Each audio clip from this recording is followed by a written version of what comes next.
This is Paula Landsky. She was born in Đurđevac in 1880, a time when women were expected to stay quiet, polite, and in their place. At 27, she moved to Zagreb. She married Rudolf Landsky, a baker with modest dreams.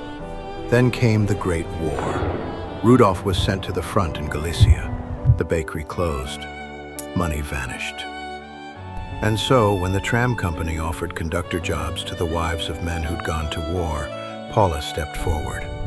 In a blue coat and cap, bag at her waist, number 30 shining on her chest, she climbed aboard the tram one cold morning in 1914. Some passengers stared, some smirked.